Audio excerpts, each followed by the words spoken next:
I'm just trying to find. Hi, everybody.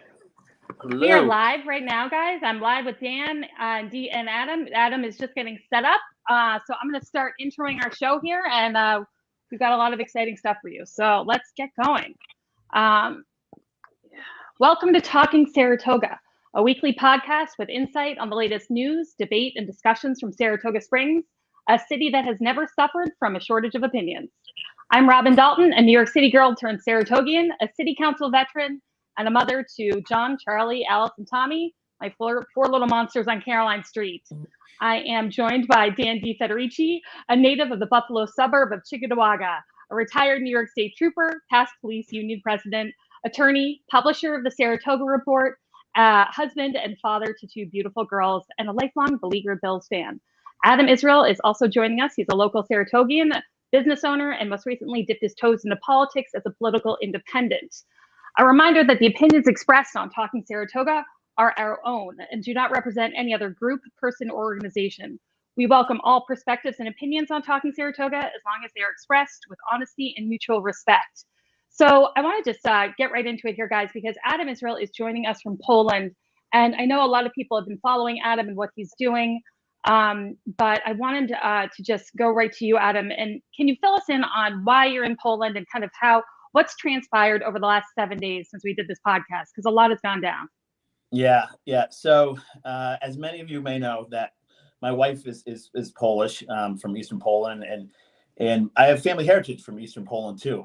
And so when this war happened and the refugees started to come to Poland, I thought there's got to be something I can do. We still have our family has a small lake cottage here and a 3-seater SUV. So I made a plan. I was just going to come down and drive refugees. It seemed like there was a big need for that. That changed, grew quickly into this group I formed called Letters of Hope for Ukraine. The idea was, Saratogians could write a letter, put in $20, seal it, and as I drove refugees, or as I met refugees, I just hand them a card that would say that the world in America and Saratoga is thinking about them and praying for them, and also give them some spending cash. I could talk for hours about this, but one of the issues they're facing is they're all coming over with their Ukrainian currency. And the problem is there's nowhere that will accept Ukrainian currency now because it's just flooded the market. So you hear stories of refugees who can get out, and they got out with money and everything they could pack in a couple suitcases, and they were able to drive across the border, only to run out of gas because the currency couldn't pay for things. So these cards, I thought at least would get them gas to get them to the next spot. It quickly grew, and thank you everybody who did a card. They're really doing some special things over here, and people started donating. And so we to date we've raised I don't know the exact number now, but over $10,000 that we're using to relocate refugees, and it's going pretty well. Right now I'm in Białystok. It's a city. It's close to the Ukrainian border. It's a large city. So tomorrow I'm going to fill up my car, the SUV, with materials needed at the border, and drop them off. And we've arranged to pick up another family. This is going to be our fifth family that we're going to pick up and drive them back to Kash's hometown and house them. So that's what's going on in a nutshell. Can you tell us a little bit about what's the feeling? Like, what's the sentiment? How are people feeling? What's the atmosphere in Poland right now? Yeah, so it's a little bit of disbelief. When I first landed, I went to Warsaw and went to the Warsaw Central Station, which has really become a hub for a lot of the refugees, and it's surreal. It really is. You have the Warsaw Central Station is connected to a very kind of posh mall in downtown Warsaw, and so you have refugees sleeping all around the train station, and right next door you have a thriving mall. It's a really odd contrast. I can say this though: the Polish people and the Polish government are just, it's amazing what they're doing. They've already taken over 1 million refugees. I say that the train station felt it was the best worst case scenario. With as many people are coming, you have people sleeping, but you have the Polish volunteers walking around when they're saying kanapka, kanapka, and kanapka is Polish for sandwich or sock, and they walk around like juice, like you would see at a baseball game. But instead of charging people, this is all volunteers. These are all donated goods. They're registering all the Ukrainians coming in, so they can track them, they can find them. They offer them goods, or they're going to offer them social services very soon. So it's a lot. It's getting worse, unfortunately. But that was the Warsaw Central Station. So that's that feeling. If I could jump in, just to ask Adam, when you're out in the streets, is it chaos everywhere, or is it just you mentioned the central station? Like, give me the feel for when you leave that building you're in right now. Is it the same as it's always been, or is it wild? Yes. So right now, we have friends at the Białystok. I'm in their attic doing this podcast. But no. What the reality situation is the people leaving are women and children, and they're scared. They're scared. They're scared. They don't know where their husbands are. They don't know what's going to happen to them next. So they stick. They stick to places that feel comfortable with other Ukrainians there. So that's why the train station has so many Ukrainians sleeping there. For instance, go ahead, Robin. Sorry, just to clarify. So that is because what you've seen is that for the most part, the husbands are staying or going back to Ukraine or staying in Ukraine because they're fighting. Is that correct? That's why everyone is separated. Yeah, that's why everybody's, and that's why it's women and children and old men. But that's what you see, and mostly women and children. I think a lot of old men stayed to fight too, and that makes it even more difficult. I think just to see. And I'll give an example of we were evacuating a family yesterday, and it was my brother-in-law and I in Warsaw, and they didn't feel safe riding with two strange men. So a female volunteer drove them 3.5 hours to the hometown, worked with me to get them settled so they felt comfortable, and 3 hours back. And she drove the 3.5 hours back. She left Augusta at 12:30 in the morning, so she wasn't getting home to 4 o'clock in the morning, and she was just a volunteer. So it's really special to see. You see the worst, you see the best in people right now, but it is because the worst of people too. So, and you're close to the border, correct? You said you're close to the Ukrainian border right now, where you are. Yeah, right now, Białystok. Yeah, it's probably about a 2-hour drive, an hour and a half drive. It's the Ukraine borders the Poland on the south, so it's kind of right at the top of the Ukraine where Ukraine is, but it is a major city where you can go and buy bulk goods. So that's why I'm here tonight. I see.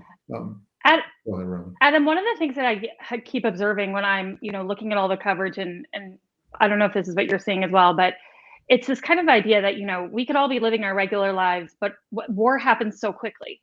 And, next thing you know, it doesn't discriminate with the class, gender, money. War is an equal opportunity animal. And so these are people from all walks of life, and it's people who never expected to be in the position they were in. But yeah, it really is. You have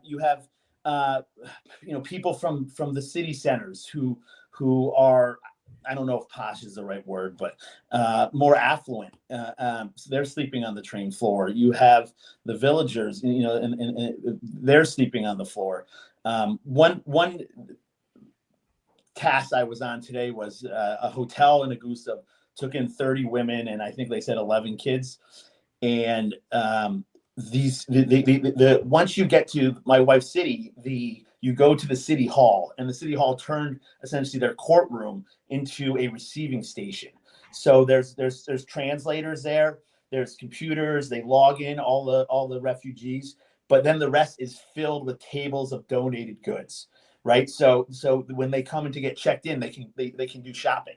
They go around and they do the shopping and find the things they need. And it is, if this is a week ago, this would have been unheard of. And it's how fast it happened. And that's how impressive it is what the Polish government is doing. One thing I want to really quickly say, and I'm going to say this 1,000 times, is we have to offer the Ukrainians refugee status. One of the ladies we had, I'll tell the story real quick. My wife was talking and coordinating with her, and my wife's been doing all the coordination about this, and like everything in our marriage, she does all the work and I get all the credit, but she's doing a great job. But she was talking to this lady and the husband was a policeman, and he was coming over with his wife's sister and their kids and his father. Well, once they started to get acclimated and started to get comfortable with Kasha, he told him that no, he stayed and he's fighting, and he was just nervous about sending his elderly father and sister-in-law and wife and kids with strangers. So it really, I'm praying for that man. We're friends on Facebook now, which is kind of cool. To be honest with you, I can't even talk to him right now because I think I would just lose it because he's out there fighting. But I did tell him that, his family's safe. So. Wow. Adam, you don't want to hear praise from us because there's so many doing everything, but we're speaking for Robin, myself, and her viewers. What you're doing is incredible. We could do this podcast for 5 years, and we may never cover a more consequential story from a Saratoga perspective on such a world event. So I'm moved by what you're doing. I know you don't want the praise, but you're going to get it anyway because this is incredible what you're doing, and I just have to say thank you. And I want to jump in and say the same, but also give so much love and praise to Kasha, because Kasha's Adam's wife. She's here. She's raising kids. She's making it all happen. Her family's in Poland. She's talking to all these. She's coordinating all. Yeah. I'll tell kind of two quick more stories, and if you guys have any other questions, great. But one is, tomorrow from the border, we're picking up a family who they were traveling they were on vacation in Egypt when the war happened. Somehow they got to Budapest. They got stuck in Budapest, and they're making their way to the border, or actually to the train station. They're not going to be at the border. They're going to be at the Warsaw train station. This is how much it's trying to juggle this in your mind. But it's just a show. Can you imagine being on holiday and not knowing if you ever go back to your house? The other thing I'll say that's really unique about this situation is social media.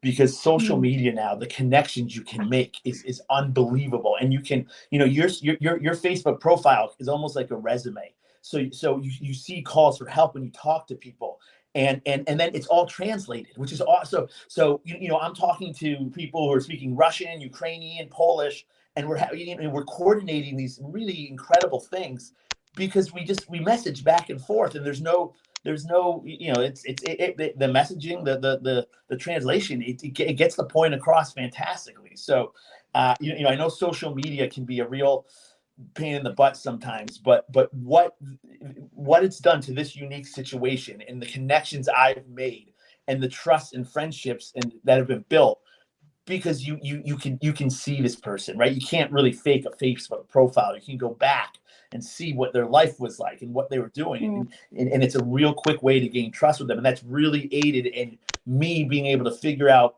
who I can work with and who needs help, and be confident that they're trustworthy, they're being honest. So that's not always the case, but it certainly helps. Well, we so appreciate you and what you guys are doing. You had the connections and ability to then jump in action and on the ground. I know everyone wants to help. They're asking how they can help. I will share. Sorry, I lost you guys for a second. Can you still hear me? Yes, we can hear you, Robin. Yep. All right, good. So it's Letters for Hope Ukraine on Facebook is the page that you have. Venmo information is on there if people want to donate. Is that correct? Yeah. There's Venmo on there. People can donate. I never expected this to be a donation thing, but it's blowing up. So we're going to have other avenues as far as, possibly becoming a 501(c) and being more legit now. But yeah, I mean, right now there's a lot of big money coming in, but there's a lot of things falling through the cracks. And Robin, maybe we could share this. to go on these Facebook groups, these Ukrainian kind of Facebook groups looking for people looking for help, and you'll see that there's a lot coming in, but there's a heck of a lot of, pardon me, a big need out there still, and there's going to be for a while, because Poland. One other interesting point I want to add is you can tell Poland is at its limits. When we came down, when we came here. When I came here, I don't know, 3 days ago, there was, I think, maybe one family in Kasha's city.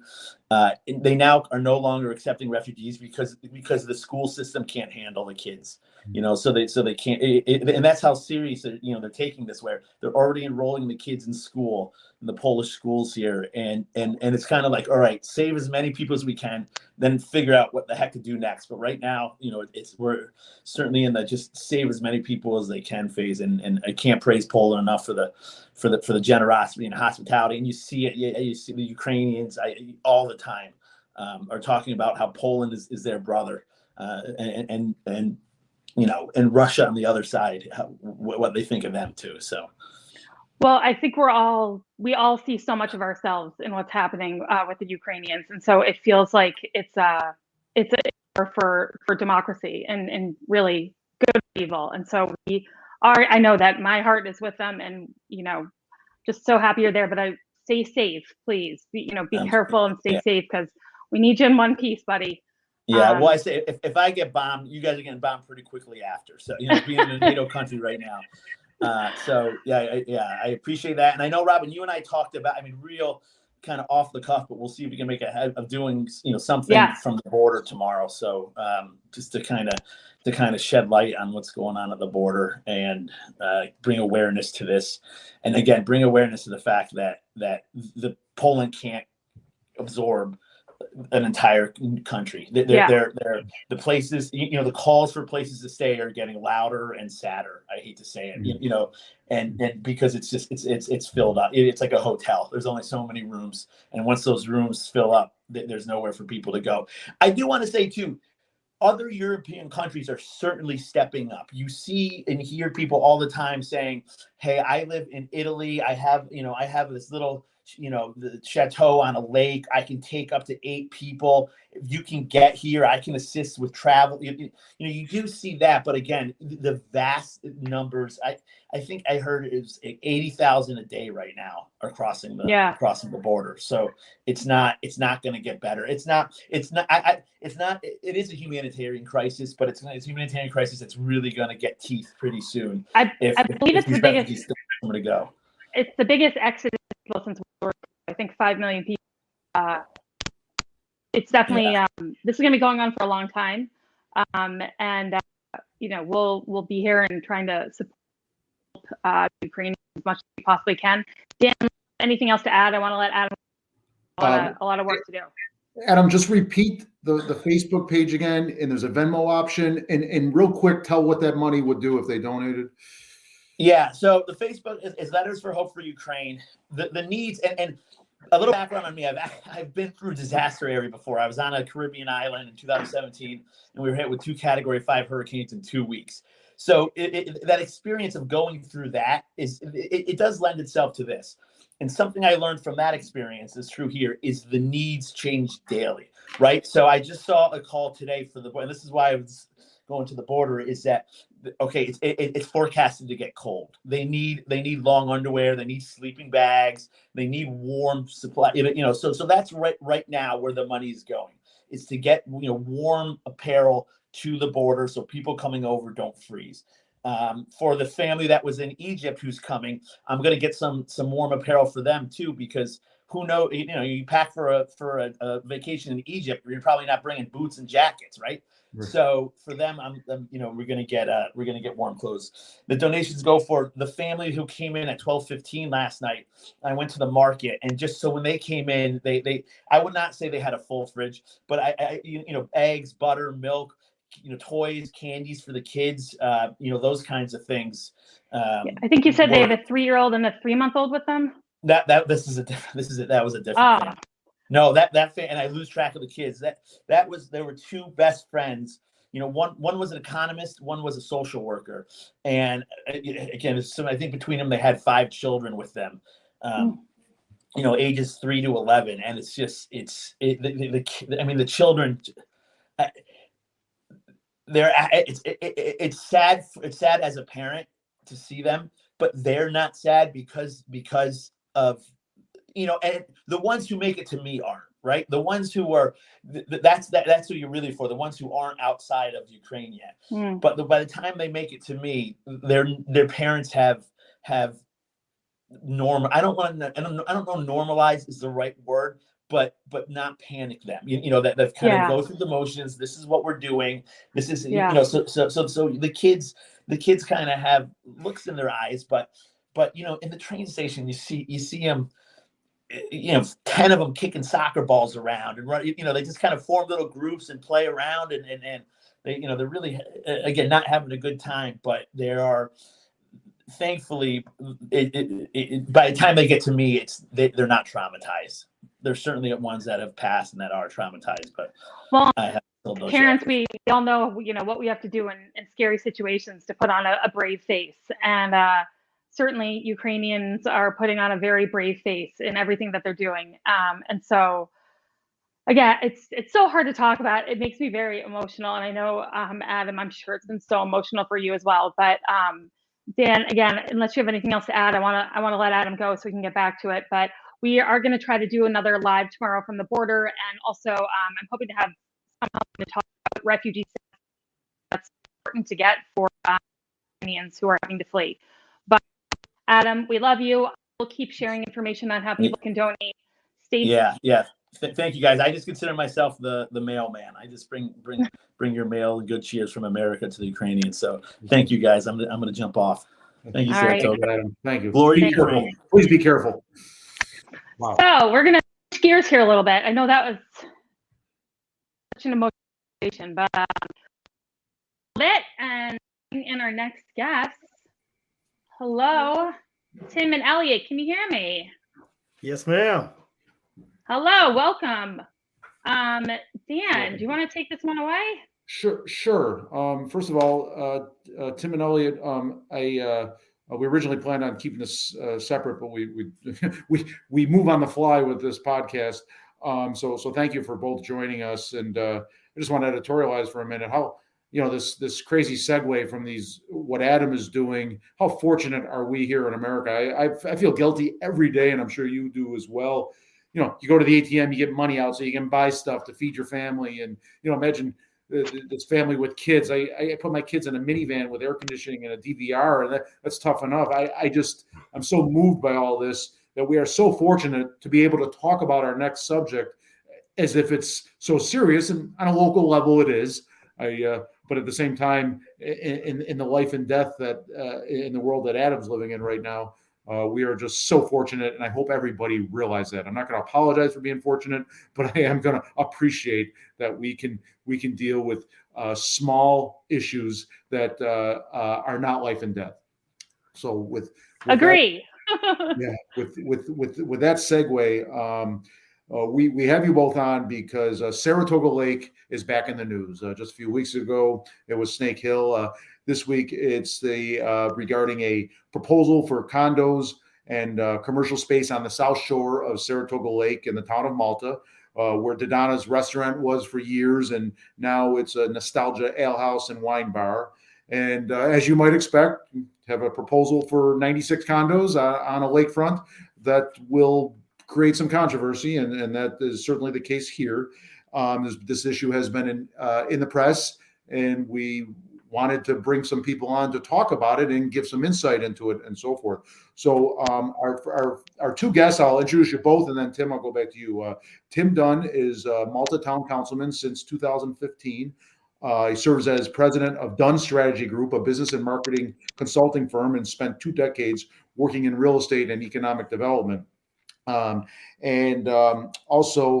Elliot Creswell is the president of the Saratoga Lake Association. The SLA is a nonprofit organization dating back to the 1930s. I did not know that until you wrote that for me, Elliot.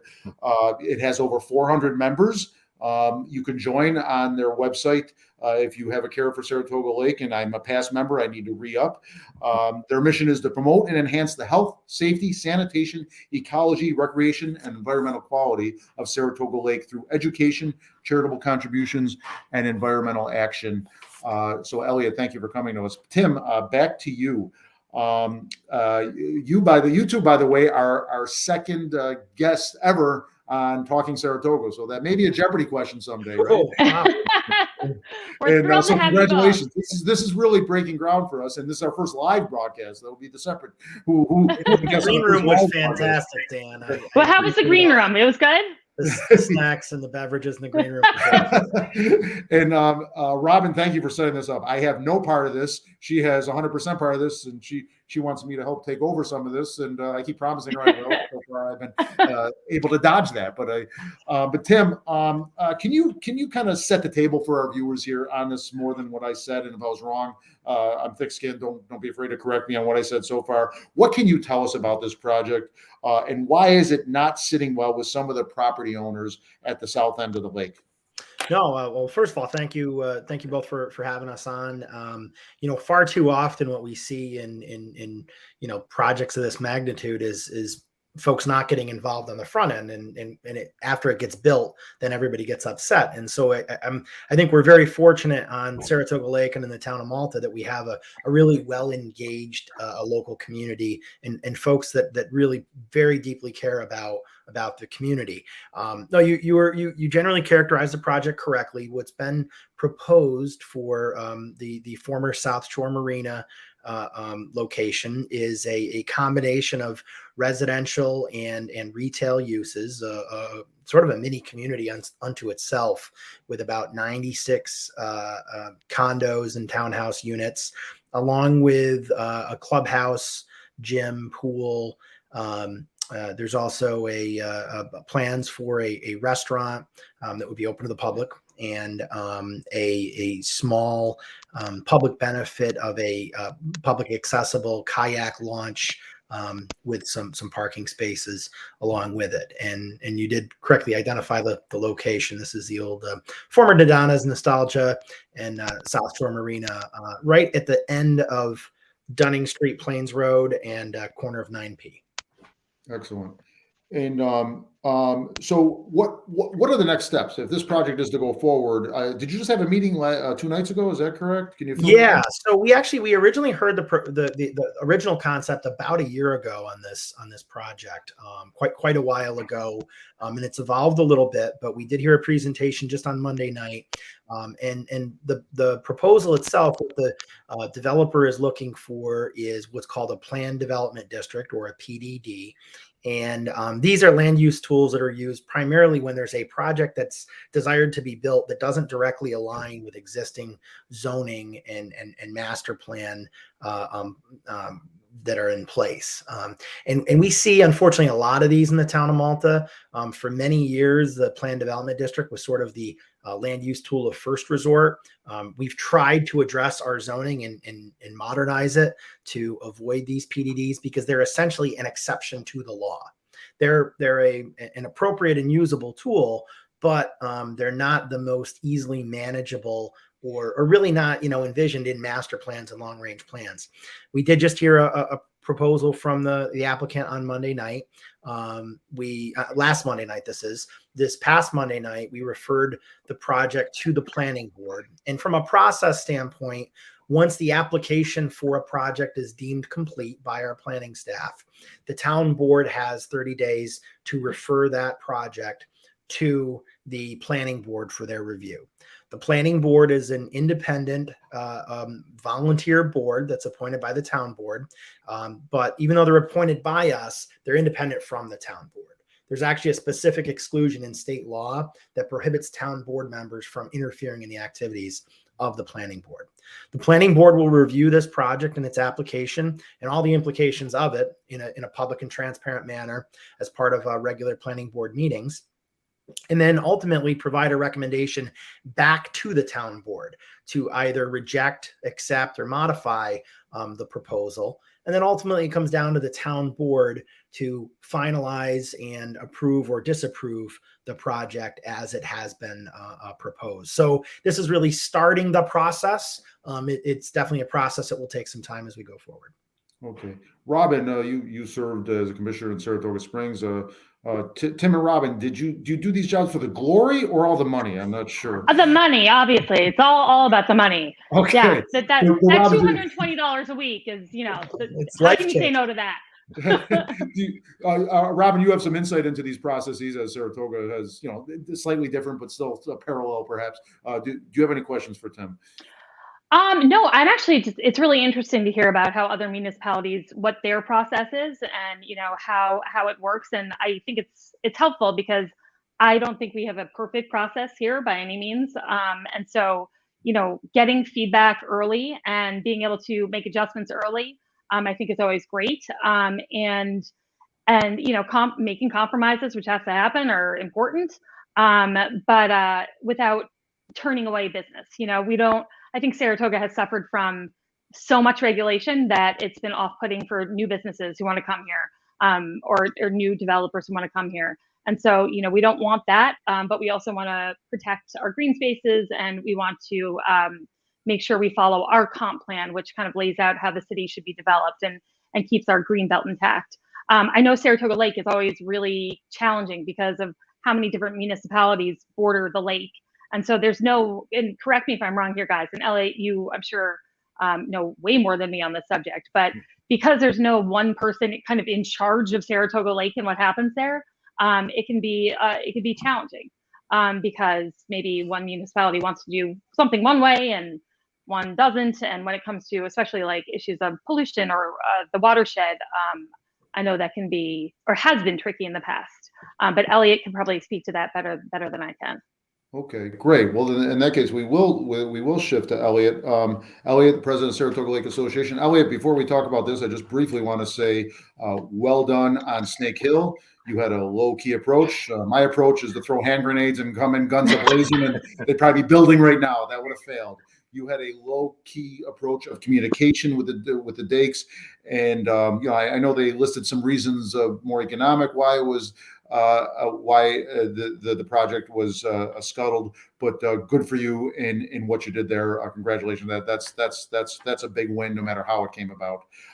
Now on this project, you and I spoke this week, and you don't have so much a pointed view of it. You have a more general, if I recall, but I won't steal your thunder. If you could talk about a Saratoga Lake Association view of this project, and also. If you could also talk about your overall stewardship of the lake, your view of why development affects the whole lake, why a small development is so important in ways that may not be obvious to our viewers. Sure. Well, Tim, it's good to see you. Dan and Robin, thanks for having me, and certainly. I don't know if kudos is the right sentiment, but certainly, it's hard to put where Adam is and what he's doing out of mind at a time like this. It's just an extraordinary act that he's doing, whether it's because he's married to someone from Poland or not. So, the leadership and the courage and all that is just the tip of the spear in terms of what he's dealing with there. So it's, all the good sentiments that we have certainly are with him, and I certainly appreciated hearing an update this morning, or at least this afternoon when we tuned in. So really affecting stuff.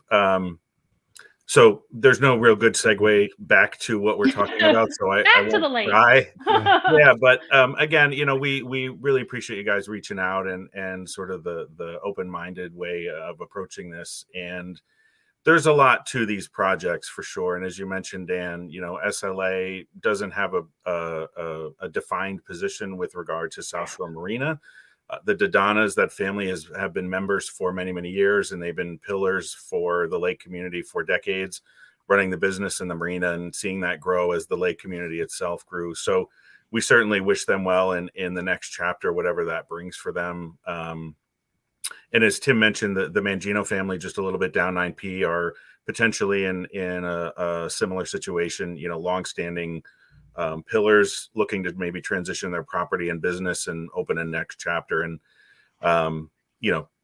we welcome that. We encourage that. We certainly wouldn't want to oppose that. But to your point, Dan, in terms of a broader perspective, just a little bit of history for SLA. As you mentioned, we've been around since the 30s and 40s. At that time, we were called the Saratoga Lake Property Owners Association. And we've since morphed into SLA. We were incorporated as we were in the mid 90s. So that's the current sort of composition of SLA. But the roots, many of the bylaws, the members, the challenges go back generations. And the lake itself is not what it used to be. And that's not I don't mean that in a remorseful or regretful way, but like everything in our lives, it changes over time. And lakes, especially when they have a human footprint in and around them, take ongoing maintenance. They don't just find equilibrium on their own, or at least if they do, it's not an equilibrium that's necessarily compatible with human interaction. The water will change, certain events will happen, the quality, et cetera. And so it takes stewardship, it takes attention, it takes management, it takes an active collection of partners, frankly. And so SLA has been sort of the constant voice of the neighbors, of the people that come and live here, whether it's year round or seasonally. We've interacted with municipalities as best we can. Those relationships, like any, there have been times where they're really strong and close. There have been other times where they're more strained or distant. And we're constantly working to improve that from our perspective. And so just to bring this down to a really specific example, I think, Robin, you highlighted this dynamic. If you think of a typical oval bathtub, that's not dissimilar to the shape and contour of Saratoga Lake. And while we may draw lines around that as political and geographic entities, the bathtub doesn't know any different. The bathtub doesn't know where Stillwater ends and where Saratoga begins. And if you fill that bathtub with water and squirt a bunch of, say, food coloring in there, the food coloring is not going to ask you where the Malta town line is and say, well, I'm not supposed to go beyond here because I'm from Malta. I'm going to stay to my little corner. And so, I don't mean to be cute with it, but that's the dynamic. And that's helpful, actually. That's a good analogy. The stewardship element comes in. And so, again, by way of a short history lesson, in 1986, legislation was passed at the state level to create the Saratoga Lake Protection and Improvement District. Many you may know it by SLIPID as the acronym. That they have 5 commissioner seats, one for each municipality, and then an at-large seat. And then luckily, they very recently appointed a full-time staff member, Christina, who is just doing a tremendous job. She has deep roots in this area, cares very, very deeply about the lake. So that's a government entity. They are a government entity. They're a taxing authority. Their jurisdiction runs just a little bit past the bridge on Fish Creek on Union Ave, if you're familiar. And they collect money and they run those big, weird orange harvester things that you might see out on the water. Those are theirs. And they do pesticide applications, different things. So we're always trying to complement what they do. We are a 501c3. We are a nonprofit. We are, a very different animal. But the more we can have, healthy communicative relationships with the town of Malta, with Stillwater, who I give a lot of credit for showing, a lot of leadership and forward thinking on this stuff. In addition to all our business and individual members, we have a terrific board. We have terrific members, and maybe we can book another hour sometime and I can tell you how great they all are. But, hopefully that kind of zooms out a little bit, in that a little project like Snake Hill, like Cedar Bluff, like South Shore, certainly we respect property owners' rights. We are many of those property owners. That's not what we're about. But we're also trying to think about the parts and the whole, the forest and the trees at the same time, so that the long-term health of the lake, the property value, the recreational value, the ecological value that it brings to Saratoga, we get to share them with future generations, just like past ones did for us. Great. So is there, LA, do you have specific concerns about this proposal that you've articulated to Tim or the bodies that are debating it right now, the planning boards and whatnot? You're talking about the South Shore project? Correct. Yeah, we've had some board members put together some commentary and some specific kind of technical points on particular aspects of it. And Tim and the other board members have seen those, and they're very thoughtfully weighing them. So, but we don't, at the moment, we're not sort of for or against. We recognize that things change over time, and again, the Dodanas have worked hard over the years, and if this is their next chapter, then we wish them well. But stormwater mitigation is always top of mind, and the reason for that, if you think about that bathtub model, everything that's higher than the lake is going to drain into the lake. The watershed for Saratoga Lake is over 240 square miles. We have a larger drainage area than Lake George. I don't know if people really fully appreciate that. Things that happen in Northumberland and Charlton and Greenfield, it's a trickle, but it still is all part of the same ecological system. And so it's all about balance. How can we allow, responsible, modest development where it's appropriate in alignment with zoning and regulations, of course, that also preserve the quality of the lake that draws the development in the first place, right? There are examples of lakes, Ballston Lake has been dealing with some of these issues. There's been examples of lakes that have frankly just had to shut down. They are not approachable or swimmable or interactable with human or animal life. And that's a little bit gloom and doom. I don't mean to emphasize that, but that is in the realm of possibility given certain circumstances. So, we're trying to engage. We're trying to listen to everybody we can, and it's a tough task that the town has and the developers to find something that everybody can agree with. So, yeah, and Elliot, I gotta say, hits on a couple really great points there, and the stormwater runoff is really, from where I sit, one of the biggest concerns. You have some interesting scenarios along the Malta shoreline of Saratoga Lake, and we're only one community, obviously, in the lake, but we have a significant part of Saratoga Lake in the town of Malta that isn't really buildable. They're with slopes and in other areas, you're not seeing a lot of development pressure in those areas because it's just not practical.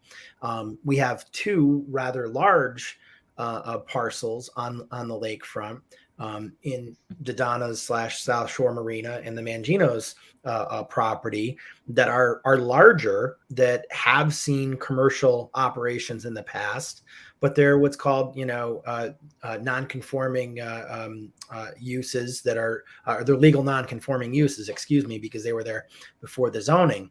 And then you have all these other properties along the lake that are residential. But what we've seen is this transition over the generations where, in the 1950s, 60s, and 70s, a lot of these properties were seasonal camps. They might have been 800,000 square foot houses that were used just in the summertime, that now over generations, people love the lake and they want to enjoy time in the lake. And those smaller seasonal properties have become year round and sometimes larger properties.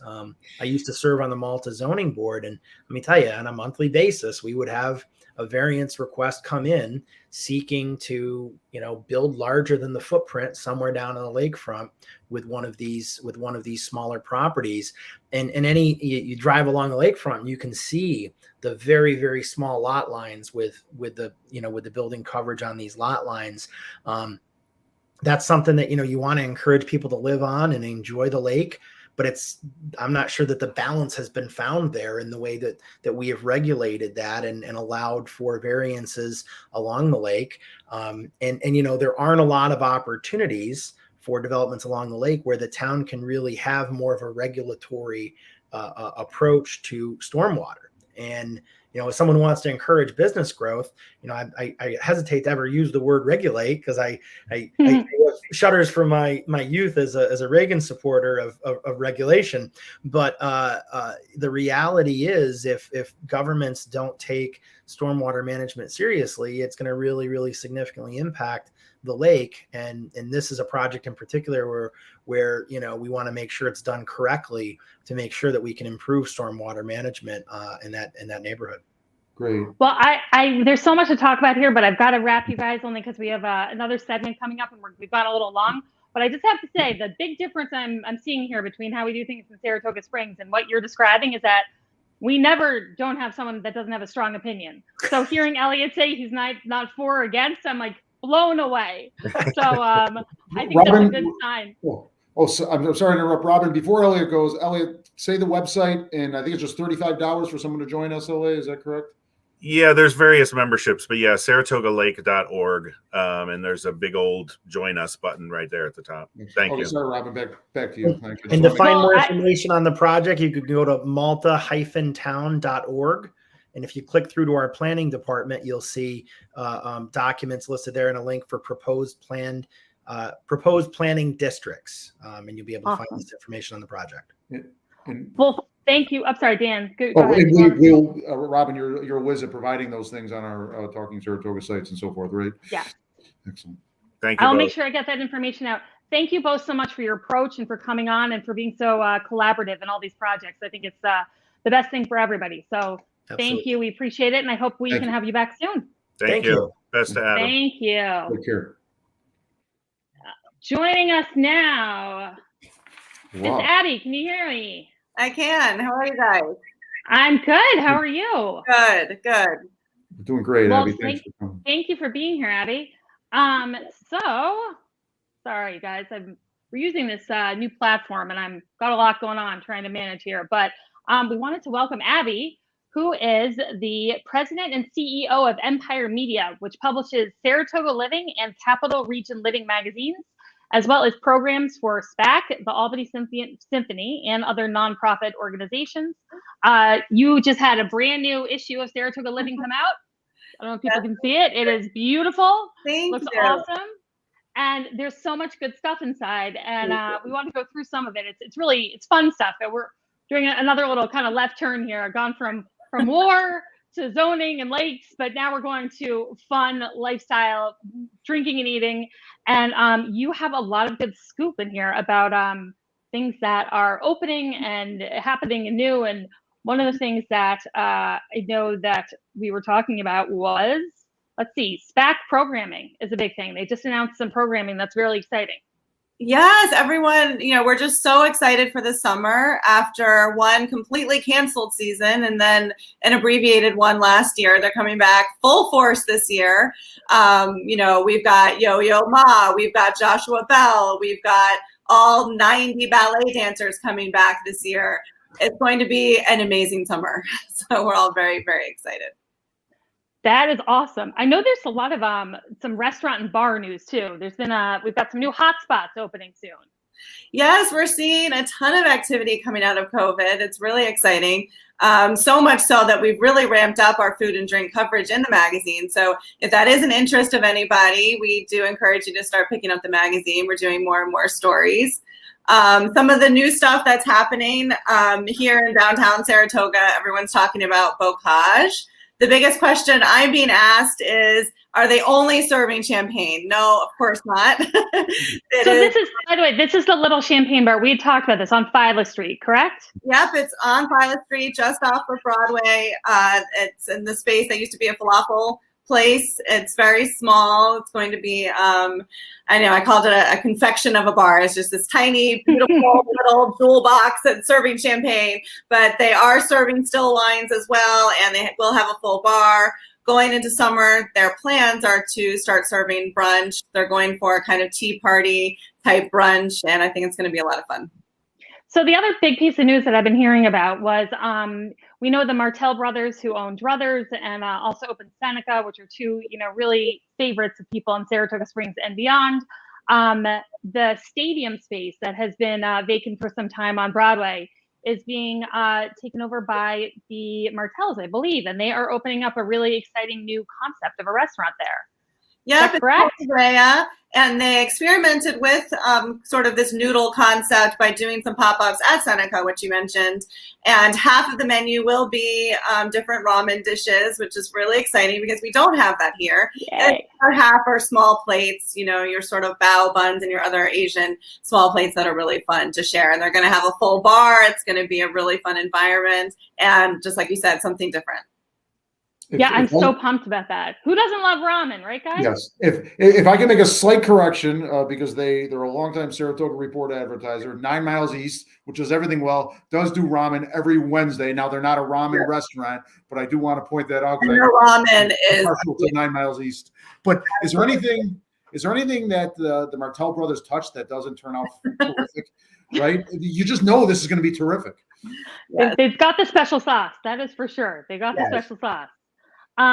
There was a couple other restaurants that you'd mentioned that were expanding and or opening that I didn't know about, but I know our viewers would want to hear about. Sure. Fans of the Hideaway, I think, is one of the ones you're probably referring to, which is over at Saratoga Lake Golf Club. And it's not, non-members can definitely go. It's a great little lunch spot. They've got great cocktails, sandwiches, that kind of thing. They are opening up a new place called Iron's Edge in Ballston Spa. Same type of feel, but new menu items. We talked about Ray, we talked about Bocage. Oh, and then Artisanal Brew Works is opening a much bigger tap room on the way to Nove from downtown. And they're offering Bloody Marys, their first kind of cocktail. So we're hoping they're going to expand. And very exciting for us is they're going to do a beer garden for the summer, which is super fun. And then hopefully down the road, they are going to have a restaurant component. Abby, prediction, where will be the hot spots this summer for bars or restaurants? What do you think is going to be like? Where are the lines going to be? I'm a sparkling wine girl myself, so I'm really pushing Bocage myself. I think Morrissey's, again, you can't beat it. Location, ambiance, they are just moving so fast, trying to get all of these new things, all the new renovations and new concepts up and running. I'm hoping those two, and also you can easily walk back and forth between those two. So I think that you're going to see a lot of action on that part of the street, walking back and forth across Broadway, I think. Dan, what are your favorite summer, spring outdoor eating spots? Do you have any favorites? You mentioned you mentioned Seneca earlier, and my wife and I love it there. We've never been to the outdoor patio, but we absolutely love it there. Anywhere along Broadway. Is there a bad seat at any restaurant? You're going to get great food, a beautiful view. The ambiance, the commotion is actually appealing to me. I'm a Saratoga lover from the heart. We talked earlier, Abby, and I won't get back to getting so serious again, but we are so fortunate here. When there's serious things going on in the world, we realize we're that much more fortunate. But even when life is pretty even keeled, we still are so fortunate here to have what we have here in Saratoga Springs. Are there some problems? Certainly. Is it perfect? Are there things we need to address? Do we have to become more human? Absolutely. But at the same time, I'm going to enjoy life as much as I can during times that I can. Again, we're taking pauses. And you know what makes everything better? A drink and a good meal, right? Yes. And you said Broadway restaurants. I got to just give a shout out to my little hood down on Henry Street, because Henry Street is popping. There's so many great spots down there. Down Phyla, this new champagne bar, but then you keep going. You've got Patty's. You're right. Yeah, it's not limited. It's in the outskirts. Even the outskirts. You mentioned Nove, and there's other restaurants into Wilton, and down in Malta. We have a plethora of choices here. And as well. I love Ballston Spa restaurants. Of course, I'm going to tell everybody to eat in Saratoga Springs, because we like the sales tax, right? So everybody eat in Saratoga Springs, please. But Abs, you also were telling me about this concept that's opening up, I think, at the mall, that I was like dying over, because I thought it was so interesting. Are you talking about the X-Files Museum? The X-Files Museum, Saratoga. We are getting an X-Files Museum. At the mall. What does that even mean? Oh, it's going to be something. I'm pretty excited to go down there. They have now, since press time, they have committed to the opening date of April 30th. So we still have a few weeks. This couple loves the X-Files. They have a great story. They have been collecting things for years now. And they actually bring their memorabilia on the road to the various X-Files conventions and things. But they have some items from the actual shows that were so big they have been unable to travel with them. So when I'm talking fans from around the world, I am literally talking. We've been getting messages from people around the world dying for this museum, and the show creator, which in this world is a god, is coming to the opening on April 30th. Wow. So we're talking a big deal. David Duchovny himself on TMZ gave his blessing. Then we have the show creator. There's a lot of things coming to the ribbon cutting. I mean, this is sort of a big deal. So very exciting. Can I put you on the spot? Do you know where in the mall this is going to be? No, it's actually on Route 50, just past the mall. Oh, I'm sorry. On the other side. That's right. Across Route 50. Exactly. So I love this. We can say like we in have the article. I don't have it we've on got the racing museum, the dance museum, we've got a children's museum, and then we've got an X-Files museum. That's awesome. Back to the current issue of the magazine. I have not seen it yet, but based on your previous issues, Yeah. your articles and your pictures just pop. That is such an enjoyable read, that magazine. So I encourage all of our readers. Abby, briefly tell readers where they can find Saratoga Living, the current issue. We are a free magazine. We're in Hannaford, we're in Price Chopper, we're in Select Stewart's, and we are in all of the boutiques and most of the restaurants in downtown and in places all over the Capital Region. Robin did show our flip side, which is Capital Region Living, and that does mean that we are, we're down as far as Greene County and north as far as Glens Falls. So we are literally all over. So. Well, I just want to say thanks, Abby, because we are big supporters of local media and local journalism. And I know it's been a struggle for everyone to get through the pandemic. And you guys, have kept going and persevered. And your online content is fantastic. And we're so appreciative that you do what you do. And we hope we can have you back again to talk about, upcoming issues. And you've always got the tea. You've always got the scoop. So you got to keep our viewers informed. I would love to come on anytime, and thank you for talking about local journalism. I talk to other local journalists at all of the different outlets as often as I can. We have all been trying to work together, and it is a struggle, and we're all trying to think outside the box to bring you guys everything you want to read and see and everything. So thank to the community for your support, and we definitely do need it. So. And everyone, check out SaratogaLiving.com, because that's a lot of that good online content is there, which gets updated pretty frequently. You guys turn out a lot of great content. Yes. Well, thank you so much, Abby. We are going to let you go so Dan and I can do our quick cheer and jeer and then sign off. But thank you. We appreciate you coming on. See you soon. Dan, it's just you and me now, bud. Wow. Breaking new ground. I know. Should we wrap up with our cheer and jeer for the week? Yes, absolutely. Would you like to go first, or you would like me to go first?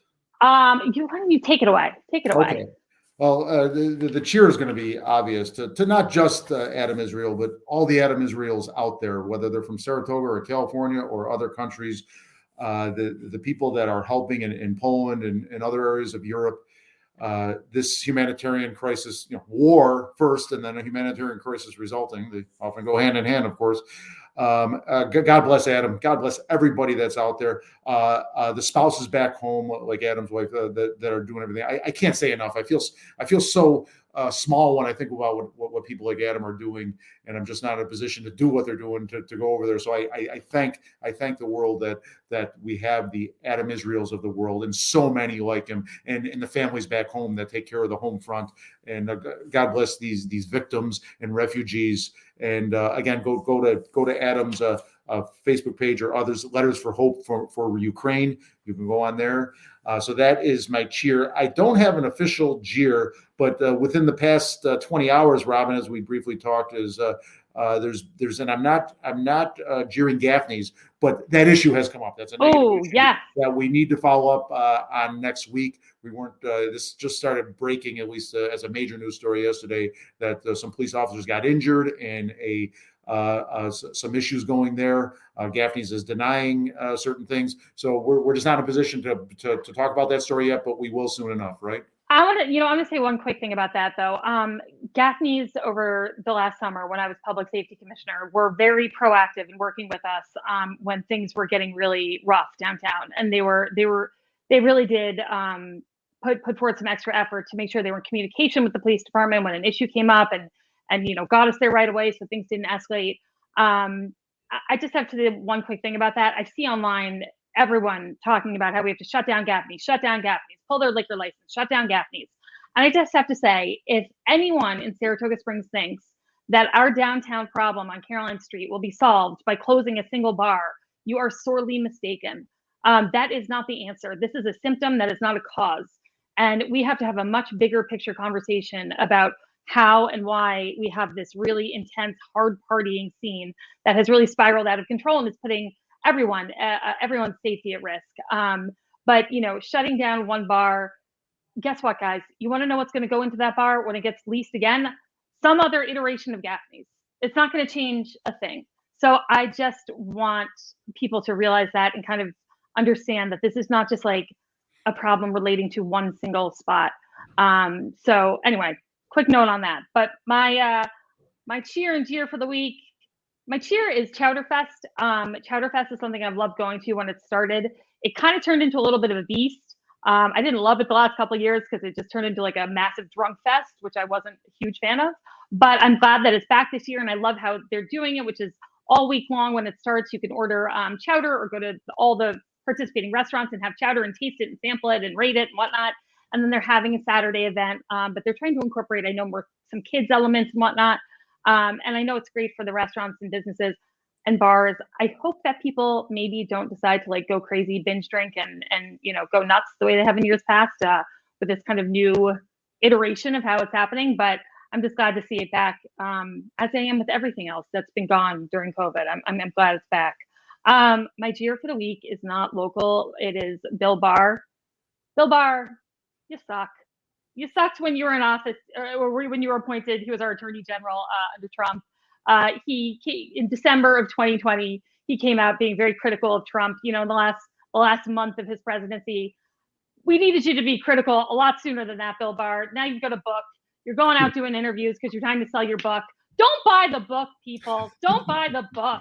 He screwed up big time when he was attorney general, and let's not support him now and put money in his pocket because he's decided to tell his story and make some money off of it. So, Bill Barr, you're my jeer of the week. You suck. Also, Putin, you're my jeer permanently. You're evil. You're awful. You are putting this one man is putting the entire world in jeopardy, and it's affected millions and millions of people because of one deluded man. So, if I were in charge, I would have every weapon in this world pointed at him. Because the guy's got to go. So Putin, we're watching you. Well done, Robin. Dan? Well done. Thanks. I'm sure he's shaking in his boots right now when he sees this. He'll be terrified that I've said that. But we are going to try to be back up live again tomorrow with Adam when he's on the border. But other than that, we will see you all next week. I think our new format, our new platform was working well. I didn't get it going as much as I wanted to. It's a little tricky. We're figuring it out, but happy to have another episode of Talking Saratoga. Wow, you did a great job, Robin. Thank you for all the years. She is the tech person. She's not only the on-air talent, she is the tech person, folks. We're trying. All right, Dan. Well, thank you so much. We will be back in a week. Take care, everybody. Thank you. Bye.